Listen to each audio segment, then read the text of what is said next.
नमस्कार साथियों, आप सबका पुनः स्वागत है श्रद्धा एस्ट्रो ज्योतिष में। आज हम लोग कवर करने वाले हैं मिथुन लग्न के दशम भाव में अगर मंगल आते हैं तो किस प्रकार का फल यहाँ देखने को मिलता है। हम ये भी कह सकते हैं मिथुन लग्न की मीन राशि में मंगल का फल क्या होगा। इससे पहले हम लोगों ने मिथुन लग्न के 9 भावों में अलग अलग फल जान लिया है। वो आपको प्लेलिस्ट सेक्शन में जाएंगे तो आपको प्लेलिस्ट मिल जाएगी। वो प्लेलिस्ट जरूर देखिए पूरी, तो आप भृगु सरल पद्धति को अच्छे से समझने में आपको बहुत हेल्पफुल होगी। वो प्लेलिस्ट, मेरा नाम है सनत कुमार वाजपेयी। 15 सालों का अनुभव है मुझे साइंस एंड एस्ट्रोलॉजी में। हमारे बारे में और अधिक जानकारी के लिए कि हमारा विजन क्या है, मेरा एजुकेशन बैकग्राउंड क्या है, आप सिंपली गूगल करें, सनत वाजपेयी लिखें, आपको हमारे बारे में कंप्लीट इन्फॉर्मेशन मिल जाएंगी। तो आइए शुरुआत करते हैं आज की क्लास का। दशम भाव, दशम भाव किसका कारक होता है? यहाँ से गिनते हैं एंटी क्लॉकवाइज तो ये आता है 10वें नंबर पर। दशम भाव हमारा जॉब, हमारा करियर, किस प्रकार का हम जॉब लेने वाले हैं, हमारे घुटने, शरीर के अंगों की बात करें तो घुटनों को भी रिप्रेजेंट करते हैं हमारे। तो ये सारी बातें जानने के लिए हम इस भाव को अच्छे से एनालिसिस करते हैं। देखिए, जब बात होती है मिथुन लग्न की तो मिथुन लग्न में यहाँ नंबर पड़ता है 12 नंबर का स्वामी है बृहस्पति। तो बात तय है कि इसका नेचर इसी के इर्द गिर्द घूमता है, बृहस्पति के जैसा। अब बृहस्पति के इस घर में बैठा कौन है? मंगल।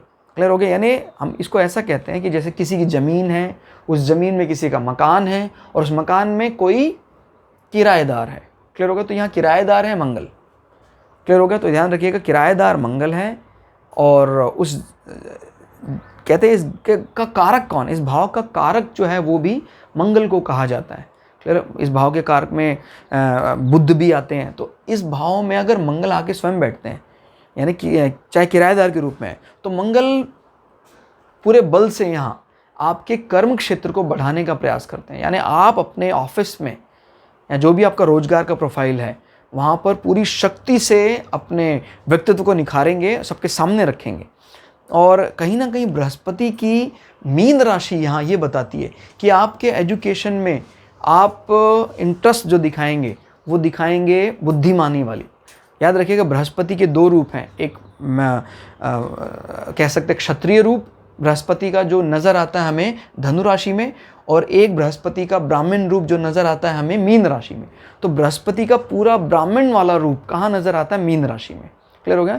तो एजुकेशन से ज़्यादा ताल्लुक रखता है मीन राशि बजाय कि धनु राशि। तो याद रखिएगा, धनु राशि में बृहस्पति बर्ताव करते हैं जैसे किसी राजा दरबार में कोई नियमों को बखान करने वाला कोई राजपुरोहित है, जो गलत को गलत, सही को सही करने में बिल्कुल भी हिचकिचाता नहीं है। किसी को मृत्युदंड भी देना हो तो भी तुरंत बोल देता है इसको मार दो। लेकिन ये वाला जो नेचर है बृहस्पति का, ये एकदम ब्राह्मण है। और इसको राजसी कहा रहे हैं, इसको सात्विक पूरी तरह से कहा जा रहा है। क्लियर हो गया? ये अपने नियमों में एकदम सात्विक लेकर चलते हैं। तो ये है एजुकेशन पूरी तरह से, और उस एजुकेशन में एक लीडरशिप क्वालिटी, क्योंकि मंगल बैठ गया और मंगल इस भाव के कारक भी हैं। तो मंगल यहाँ बहुत अच्छा फल देते हैं। और अब यहाँ से देख लेते हैं मंगल किस भाव को देख रहे हैं। यहाँ से मंगल आपको पता है हमने यहाँ लिखा हुआ है अतिरिक्त दृष्टियाँ। 7 दृष्टि हर एक ग्रह की होती है, मंगल के पास 4थी और 8वीं दृष्टि भी है। तो यहाँ से गिनते हैं अब 1 2 3 4। मंगल 4थे भाव से आपके मस्तिष्क को देख रहे हैं, आपको देख रहे हैं, लग्न को देख रहे हैं। तो आपके सर को रिप्रेजेंट करता है ये पोर्शन। और ये क्योंकि मिथुन है, मिथुन प्रायः रोमांटिक रहना चाहता है, बुध का रोमांटिक फेज, शांत रहना चाहता है, बेमतलब का विवाद नहीं करना चाहता। लेकिन मंगल यहाँ बैठकर आपके बुद्धि में तनाव का कारण लाएगा। यानी वर्क प्लेस में आपको सम्मान जरूर मिलेगा, लेकिन उस वर्क प्लेस के कारण ही कोई ऐसी दुविधा रहती है जो हमेशा आपको परेशान करके रखती है। क्लियर हो गया? तो बुद्धि जो है उसमें कोई ना कोई विकार बना रहता है। यहाँ से 4थी दृष्टि 1 2 3 4। क्लियर हो गया? तो मंगल इस भाव को परेशान कर रहे हैं। अब यहाँ से मंगल 7वीं दृष्टि डाल रहे हैं, 1 2 3 4 5 6 7। तो 7वीं दृष्टि मंगल डाल रहे हैं आपके सुख भाव में। आपके घर में बात करते हैं माता की, तो माता को कष्ट देंगे। आपके वर्किंग एनवायरनमेंट में बैठे, हो सकता है आप अपने काम में इतने बिजी रहते हो कि आपको घर बाहर का संतुलन ही ना आपसे बनता हो, और किसी काम को लेकर आप परेशानी क्रिएट करते हैं अपनी माँ के लिए। क्लियर हो गया? घर के संबंधों में सुख को कम करता है। मतलब वर्क प्रोफाइल में आप एकदम लीड, जब भी आप घर से अपने वर्किंग प्रोफाइल में बैठते हैं तो बड़े अच्छे से खुलकर आते हैं, लेकिन आपको घर में आते ही तनाव का सामना करना पड़ता है। क्लियर हो गया? लेकिन किस चीज़ के लिए मंगल की दृष्टि अच्छी है? घर के लिए, 4थे भाव के लिए मंगल की दृष्टि अच्छी होगी आपके भव्य मकान के लिए, आपके वाहन सुख के लिए, यानी मटेरियलिस्टिक के लिए तो अच्छा है ये। लेकिन जो संबंध हैं वो संबंध यहाँ मंगल खराब करता है। 8वीं दृष्टि मंगल आपके एजुकेशन में भी इंपॉर्टेंट रोल प्ले करेगा, यानी वीनस के घर में एजुकेशन का एड ऑन कर रहा है मंगल। तो मंगल आपके सर्टिफिकेशन एजुकेशन में इस प्रकार की कोई चीज़ें जैसे टेक्सटाइल इंडस्ट्री या डाई इंडस्ट्री जहाँ गर्म करके चीज़ों को रंगाई किया जाता है, फैशन टेक्नोलॉजी, इन चीज़ों के लिए मंगल आपको प्रोत्साहन दे सकता है। क्लियर हो गया कि आप कोई एडिशनल डिप्लोमा डिग्री करें।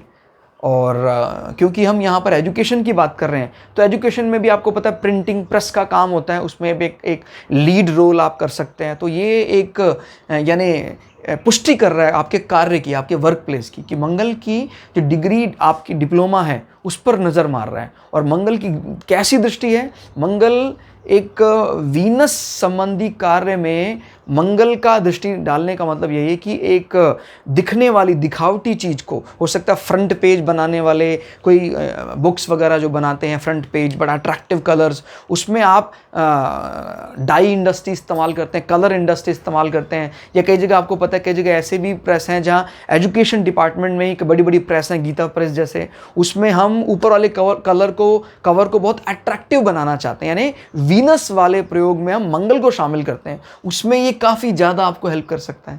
तो इस प्रकार की चीज़ों को देखकर हम अंदाज़ा लगा सकते हैं कि इस आदमी का एजुकेशनल बैकग्राउंड क्या है, इसने डिग्री डिप्लोमा कैसा किया हुआ है। क्लियर। और मंगल के खुद के घर को देख लेते हैं। मंगल यहाँ पर छठे भाव का मालिक है और आय भाव का मालिक है। तो छठे भाव का क्या रिप्रेजेंट करता है? रिपु, शत्रु।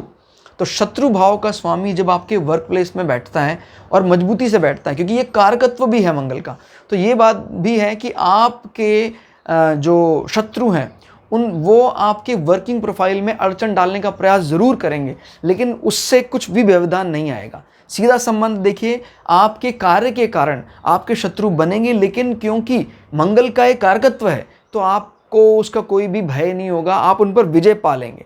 और दूसरा, मंगल आय का सोर्स भी है और अपने से 12वें में ठीक ठाक होकर बैठा है। देखिए प्राय 12वां शुभ नहीं माना जाता, मतलब यहाँ से गिने अगर आप देखिए मंगल इस भाव का मालिक है, इसका भी मालिक है और इसका भी मालिक है, तो यहाँ से गिने आप 1 2 3 4 5, तो अपने से 12 माने व्यय भाव में बैठा है। लेकिन व्यय भाव में बृहस्पति के यहाँ पर सपोर्ट लेकर अपने कारकत्व में बैठा है, तो ये कह सकते हैं 12 संबंधित चीज़ों से आए। क्लियर हो गया?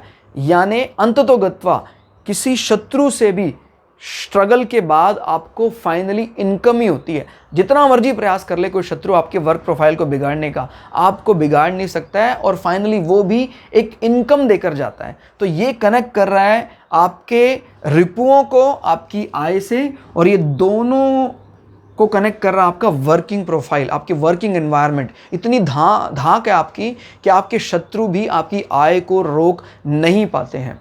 क्लियर? तो दोस्तों काफ़ी कुल मिलाकर काफ़ी चीज़ें एनालिसिस करनी पड़ती हैं, तब जाकर हम कंक्लूजन निकाल पाते हैं कि कारकत्व कौन सा है इस घर का, फिर मकान किसने बना रखा है, फिर इस मकान में किराएदार कौन बैठा हुआ है, सारी बातें। तो याद रहे, कारकत्व का मतलब होता है कि ज़मीन किसकी है, और इस पर्टिकुलर में जो नंबर आ रहा है ये मकान किसका बना रखा है, और उसके बाद उसमें कौन सा किराएदार बैठा रखा है। सारी बातें जानकर ही हम कुछ प्रिडिक्ट कर पाते हैं जो हमारे प्रिडिक्शन में निखार लाता है। तो दोस्तों ये क्लास आपको कैसी लगी कमेंट करके आपको ज़रूर बताइएगा। आज की इस क्लास में इतना ही, मिलते हैं अगली क्लास में, तब तक के लिए जय श्री भृगु पराशरा, जय श्री शुक्राचार्य, नमस्कार।